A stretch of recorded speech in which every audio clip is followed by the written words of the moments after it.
या पहले तो राम था, अब तो राम नहीं है, अब तो घरे घर रावण है। मंच पर जितना लोग हैं, हम लोग तो रावण तो है कि बैठे, अगली पंक्ति में भी रावण लोग। अब कोई अच्छा आदमी है क्या बिना डसे हुए कोई रहता है? आप बताइए। तो अपने भीतर के ये जो शेर की दहाड़ सुन रहे हैं आप, ये बिल्कुल गीदड़ की मान में घुसकर है। क्योंकि खगड़िया जिला अंतर्गत जब कभी भी कोई रावण दहन की बात करेगा, जब कभी वो राक्षसी स्वरूप भी बात करेगा, जब कभी राक्षसों के नाजायज ब्रेज की बात होगी, जिसको रावण कहते हैं आप, ऐसा बोलने मात्र से ही बच्चा बच्चा को पता है कि कौन है रावण। आप उस रावण की बात सुन रहे हैं जो कि लोकतंत्र का रावण है, और जिस रावण के गांव में घुसकर आज एक शेर दहाड़ रहा है।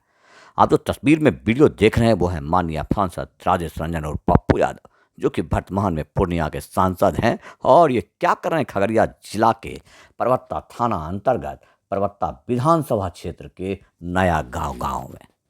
नया गांव एक ऐसा गांव जो कि शहीदों का स्मारक से भरा पड़ा है। एक ऐसा गांव जहां पर दुर्गा पीठ के नाम पर लोगों की ख्याति इतनी बढ़ती जा रही है कि लोग मन्नतें मांगने के लिए वहां पहुंचते हैं।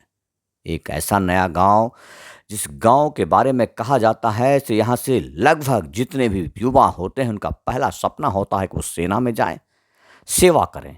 लेकिन यहीं एक घर रावण का है जो कि इस क्षेत्र के तमाम राक्षसों को इकट्ठा कर इस क्षेत्र को जलाने पर पड़ा हुआ है। आज वहां पर सांसद पप्पू यादव की दहाड़ से आपको समझ में आ गया होगा कि उसके मान में घुसकर किस तरह शेरों का गुफा होता है और किस तरह शेर याद दिलाते हैं कि तुम्हारा अंत अब निश्चित है।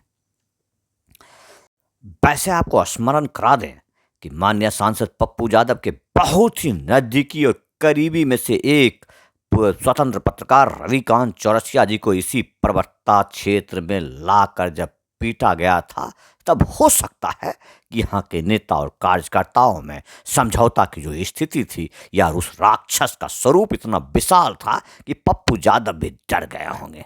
क्योंकि पप्पू यादव भी उस समय सांसद नहीं थे। और आज जब पप्पू यादव सांसद बने हैं और यहाँ आए हैं, इस भीड़ में रविकांत चौरसिया जी भी है। हम आपको तस्वीर दिखा देते हैं, छोटी सी झलक से उन्होंने दिखाया है। पप्पू यादव जी के सहारे सही इस राक्षस के गांव में आकर के उन्होंने कम से कम ये जताया कि तुम्हारा सब दिन समय एक जैसा नहीं हो सकता है।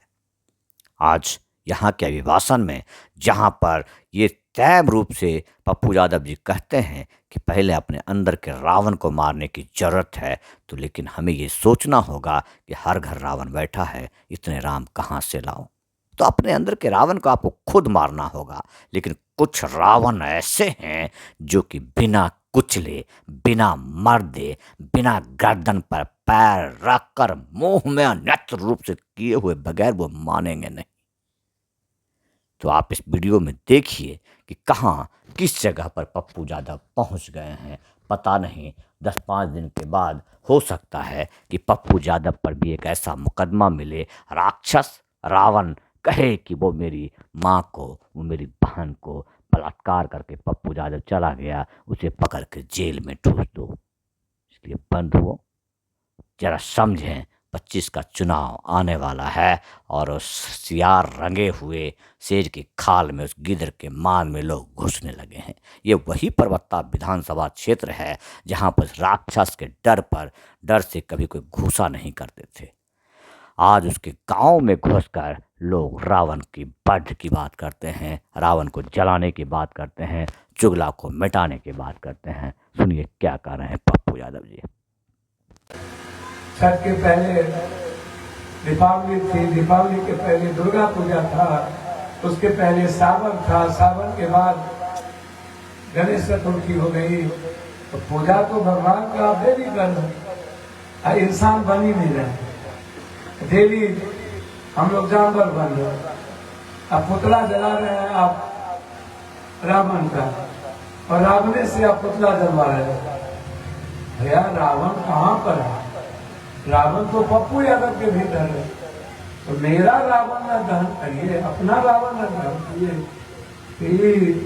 घर का पुतला जला करके आई उजला कुर्ता पजामा नेता वाला सबको ला के तीर मरवाइएगा।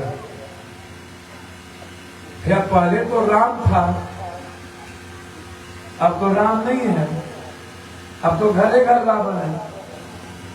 तो मंच पर जितना लोग हैं हम लोग तो रावण तो है बैठे हुए, अगली पंक्ति में भी रावण लोग। अब कोई अच्छा आदमी है क्या बिना ढसे हुए कोई रहता है? आप बताइए। उसी पाथर अपने भीतर के रावण को दुनिया वो बुरा लोग बना दे। पहले एक तो शुक्ला हुआ तो सेमा चक्र वाला है,